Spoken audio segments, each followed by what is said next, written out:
الحمد لله وكفى والصلاة والسلام على عباده الذين اصطفى أما بعد فأعوذ بالله من الشيطان الرجيم بسم الله الرحمن الرحيم اقترب للناس حسابهم وهم في غفلة معرضون آمنت بالله صدق الله مولانا العظيم۔ بینگ اسلامی کے دین کنیکٹ پروگرام کے تحت پیغام قرآن کے موضوع سے سیریز چل رہی ہے۔ آج اس کے 16ویں حصے کے ساتھ آپ کی خدمت میں حاضر ہیں۔ آج انشاءاللہ ہم 17ویں سپارے کے جو مضامین ہیں ان کا خلاصہ آپ کے سامنے پیش کریں گے۔ 17واں سپارہ شروع ہوتا ہے سورۃ الانبیاء سے۔ انبیاء نبی کی جمع ہے اور اس سورت میں تقریباً 17 انبیاء علیہ السلام کا تذکرہ اللہ تعالیٰ نے فرمایا ہے، تو اسی مناسبت سے اس سورت کا نام سورہ انبیاء رکھا گیا ہے۔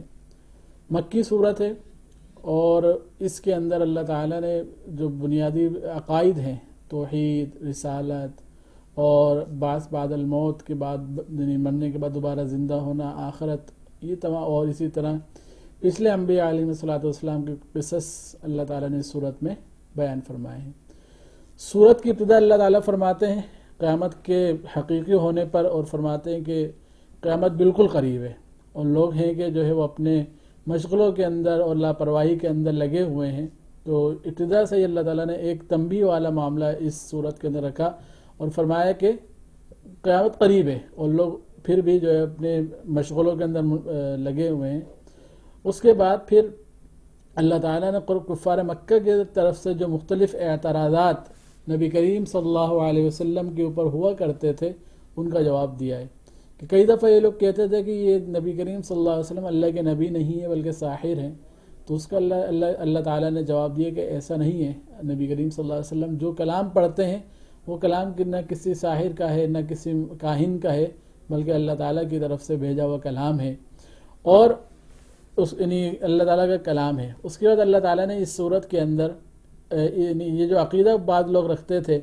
کہ زمین کا خدا الگ ہے، آسمان کا خدا الگ ہے، یعنی دو خدا ہیں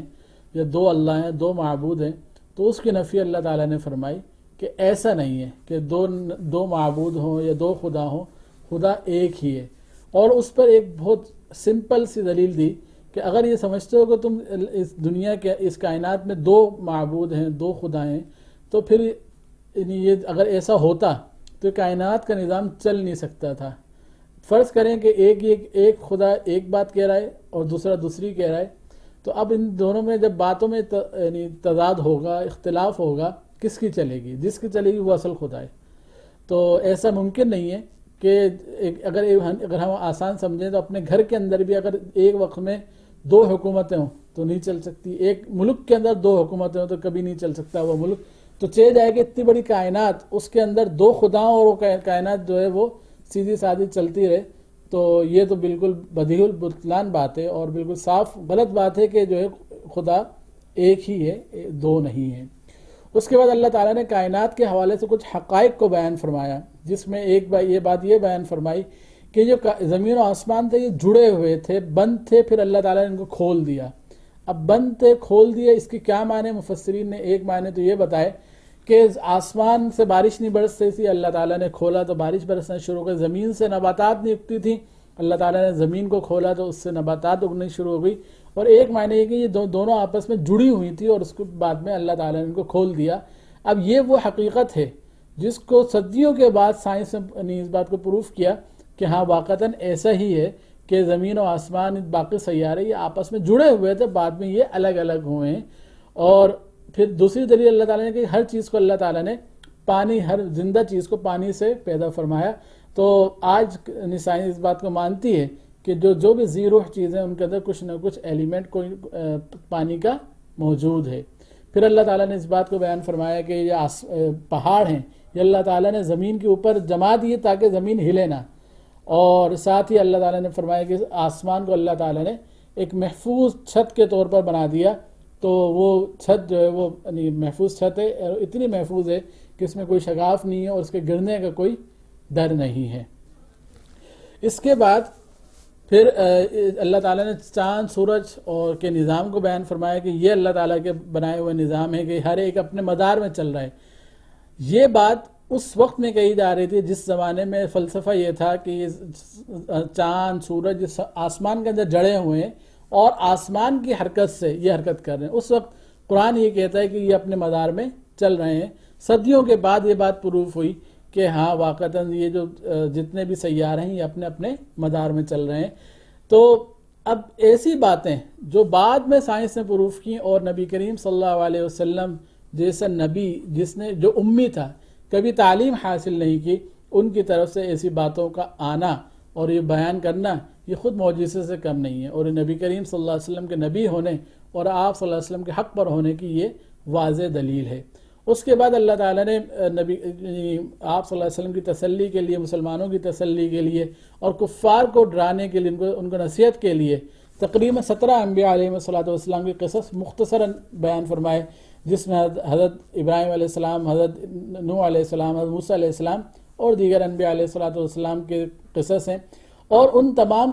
جو قصص ہیں ان کا خلاصہ یہ ہے کہ وہ تمام وہ بندے تھے جنہوں نے اللہ کو پکارا اور اللہ ہی کو پکارا اور کسی کو نہیں پکارا. جب بھی یہ حضرات پریشانی میں آئے مشکل میں آئے انہوں نے جو پکارا وہ صرف ایک ہی ذات کو پکارا وہ اللہ کی تھی اور اللہ تعالیٰ نے ان کی جو پکار تھی اس کو اللہ تعالیٰ نے ان کے پکار کو قبول کیا اور ان کے جواب دیا. اس کے بعد اس صورت کے اندر یہ بات بھی بیان کی گئی ہے کہ آخرت کے دن اللہ تعالیٰ ترازو قائم کریں گے اور اعمال کو تولا جائے گا.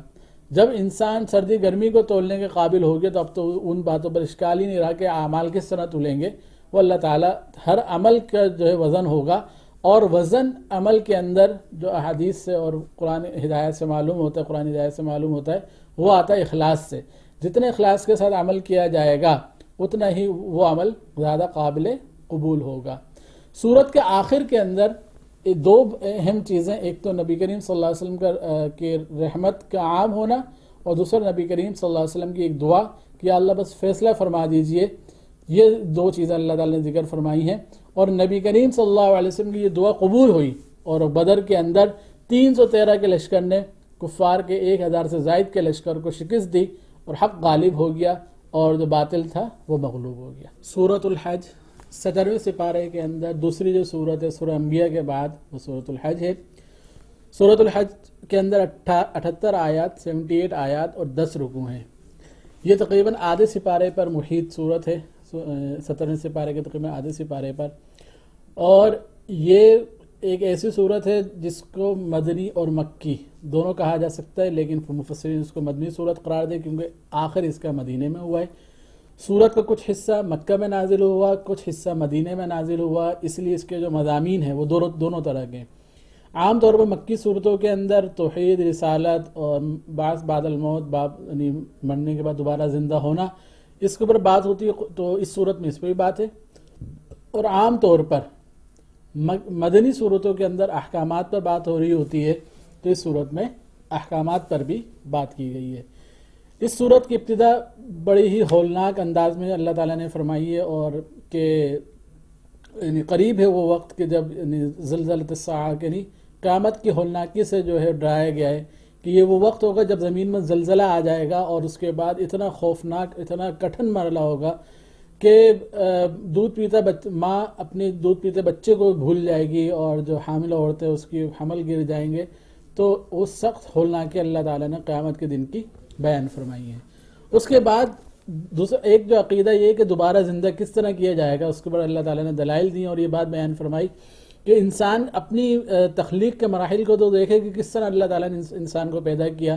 کہ ابتداءً مٹی سے پیدا کیا پھر نطفے سے اس کی نسل کو چلایا پھر نطفہ علقہ یعنی خون کے لوتھڑے میں تبدیل ہوتا ہے پھر وہ ایک گوشت کی بوٹی میں تبدیل ہوتا ہے پھر اس پر اللہ تعالیٰ ہڈیاں چڑھا دیتا ہے کھال چڑھا دیتا ہے اور ایک جیتا جاگتا انسان اللہ تعالیٰ بنا دیتا ہے. تو جو اللہ ایک ناپاک نطفے سے ایک خوبصورت انسان بنانے پر قادر ہے کیا وہ دوبارہ انسان کو پیدا کرنے پر قادر نہیں ہو سکتا؟ جواب ہے بالکل ہو سکتا ہے. اللہ تعالیٰ اس پر قادر ہے. تو اس پر اللہ تعالیٰ نے بیان کیا. اس کے بعد اس صورت کے اندر اور دیگر اعمال صالحہ کے اوپر اللہ تعالیٰ نے بات کی ہے جس کے اندر حج کی اللہ تعالیٰ نے بات کی اور اسی قربانی کی بات کی. یہی وہ صورت ہے جس میں پہلی مرتبہ جہاد کی اجازت دی گئی. یعنی اس صورت کے نازل ہونے سے پہلے جو مکی دور ہے عام طور پر، اس کے اندر بدلہ لینے کی کوئی گنجائش نہیں تھی، صرف صبر کی تاکید تھی کہ مسلمان صبر کریں صبر کریں صبر کریں۔ سورہ حج کی آیت کے اندر آ کر اللہ تعالیٰ نے اس بات کو بیان فرمایا کہ اب اجازت ہے کہ جن کے ساتھ ظلم ہوا ہے وہ اس کا بدلہ لیں، طاقت کے ساتھ اس کا بدلہ لیا جائے۔ اسی حوالے سے کہ جہاد کا اعلان اس میں کر دیا گیا، ساتھ میں حج کے حوالے سے، حج اور کعبۃ اللہ کے حوالے سے کعبہ کی جو دوبارہ تعمیر نو حضرت ابراہیم علیہ السلام نے کی، اس کے یہاں پر اللہ تعالیٰ نے تذکرہ فرمایا کہ حضرت ابراہیم علیہ السلام نے جو پرانی بنیادیں تھیں اس کے اوپر کعبہ کو بنایا، اور اس کے بعد پھر اعلان کیا، اور حضرت ابراہیم علیہ السلام کا اعلان ایسا اعلان تھا کہ یعنی حدیث سے بات ثابت ہے، وہ یہ کہ آپ نے پہاڑی پر چڑھ کے اعلان کیا کہ بھئی اللہ تعالیٰ کے بیت اللہ کا حج کیا جائے۔ تو اس اعلان کا نتیجہ ہے کہ آج تک اس کعبۃ اللہ کے اندر حج جاری و ساری ہے، اور ان کا شرف قبولیت ہے حضرت ابراہیم علیہ السلام کے اس کعبۃ اللہ کو بنانے کی۔ حج کے ساتھ ساتھ پھر جو دوسری عبادت عام طور پر کی جاتی ہے اسی مہینے کے اندر، وہی قربانی کی عبادت جو بھی سنت ابراہیمی کے طور پہ کی جاتی ہے، اس حوالے سے ایک خاص بات جو اللہ تعالیٰ نے اس صورت میں بیان فرمائی وہ یہ کہ قربانی میں تمہارا نہ گوشت پہنچتا ہے نہ خون پہنچتا ہے، اصل جو اللہ کے پاس پہنچتا ہے وہ اخلاص پہنچتا ہے، نیت پہنچتی ہے، کہ جتنی اخلاص اور نیت کے ساتھ وہ قربانی کی جائے گی اتنا اللہ تعالیٰ کی بارگاہ میں وہ زیادہ قبولیت کے قابل ہوگی۔ پھر جہاد ہوگا تو جہاد کے ساتھ پھر ایک اسلامی ریاست، اسلامی حکومت قائم ہوگی، تو اس حوالے سے یہ بات بیان کی گئی کہ یہ لوگ ہیں جب جہاد ہوا پھر اللہ تعالیٰ نے قدرت دی، پھر وہ کیا کریں گے؟ تو وہ نمازوں کو قائم کریں گے، زکوٰۃ کے نظام کو قائم کریں گے، اور امر بالمعروف و نہی عن المنکر کہ نیکیوں کا حکم اور برائیوں سے روکنے کا ایک نظام قائم کریں گے۔ یہ خصوصیت ہیں ایک اسلامی ریاست کی کہ اس کے اندر نماز، زکوٰۃ اور امر بالمعروف کے جو چیزیں ہیں اور احکامات ہیں وہ نافذ ہوں گے۔ ساتھ ساتھ اس صورت کے اندر جہاد اور ہجرت، ان کے فضائل کو بیان کیا کہ وہ لوگ جو جہاد کے لیے نکلتے ہیں ان کے لیے اللہ تعالیٰ کی طرف سے خوب اجر ہے، اور اسی طرح جب ہجرت کے لیے نکلنا دونوں ہی مشکل مراحل ہیں تو ان کے فضائل بھی اس صورت میں بیان کیے گئے ہیں۔ پھر اللہ تعالیٰ نے انسان کا رویہ بتایا کہ جب اس کے پاس اللہ تعالیٰ نعمتیں دیتا ہے تو وہ نعمت اس کی ناشکری کرتا ہے، اور جب کوئی سختی آتی ہے پھر اسے اللہ تعالیٰ کو پکارتا ہے۔ تو ہونا تو یہ چاہیے کہ جس طریقے سے تنگی کے اندر ہم اللہ تعالیٰ کو پکارتے ہیں، اسی طرح جب اللہ تعالیٰ نعمتیں دیں تو اس وقت بھی ہم اللہ تعالیٰ کو پکاریں۔ اور اس صورت کے آخر کے اندر دو باتیں اللہ تعالیٰ نے بیان فرمائی، ایک تو نبی کریم صلی اللہ علیہ وسلم رسالت عامہ کہ آپ صلی اللہ علیہ وسلم پوری دنیا کے لیے رسول بنا کر بھیجے گئے ہیں، اور ساتھ ساتھ مشرکین جو بتوں کی عبادت کرتے ہیں ان کو سمجھانے کی کوشش کی گئی ہے کہ یار یہ جو بت ہیں یہ تو ایسے ہیں کہ جو ایک مکھی کو بھی نہیں اڑا سکتے، اگر مکھی ان پر بیٹھے کچھ اچک کے لے جائے تو اس کو نہیں چھڑا سکتے، وہ آپ تمہاری کس طریقے سے داد رسی کر سکتے ہیں، دستگیری کر سکتے ہیں، تو یعنی کس طریقے سے تم جو ہے شرک میں مبتلا ہو، تو اس بات کو سمجھایا گیا ہے۔ اور سورت کے آخر کے اندر پھر دوبارہ جہاد، نماز، اس کا اللہ تعالیٰ نے حکم دیا ہے کہ نماز قائم کرنا، جہاد کے لیے جانا، اور آخر میں اس بات کو بیان فرمایا کہ فنعم المولا و نعم النصیر کہ وہی اللہ ہے جو مولا بھی ہے، وہی اللہ ہے جو کہ اپنے کارساز بھی ہے، وہی اللہ ہے جو کہ ہر معاملے کو بنانے والا بھی ہے۔ اللہ تعالیٰ ہمیں اس چیز کا یقین نصیب فرما دے کہ اصل کارساز، اصل مولا وہ اللہ تعالیٰ کی ذات ہے، اور ہم اللہ تعالیٰ کو کشادگی کے اندر، راحت کے اندر بھی اللہ تعالیٰ کو پکاریں اور تنگی کے اندر بھی اللہ تعالیٰ کو پکاریں۔ یہی پیغام ہے سورۃ الانبیاء کا، اور اسی بات کے اوپر ہم اپنی آج کی قسط کو ختم کرتے ہیں۔ یہ 16واں حصہ تھا جو آپ کے سامنے پیش کیا گیا 17واں سپارہ قرآن پاک کا۔ انشاءاللہ اگلے حصے کے ساتھ پھر حاضر ہوں گے۔ السلام علیکم۔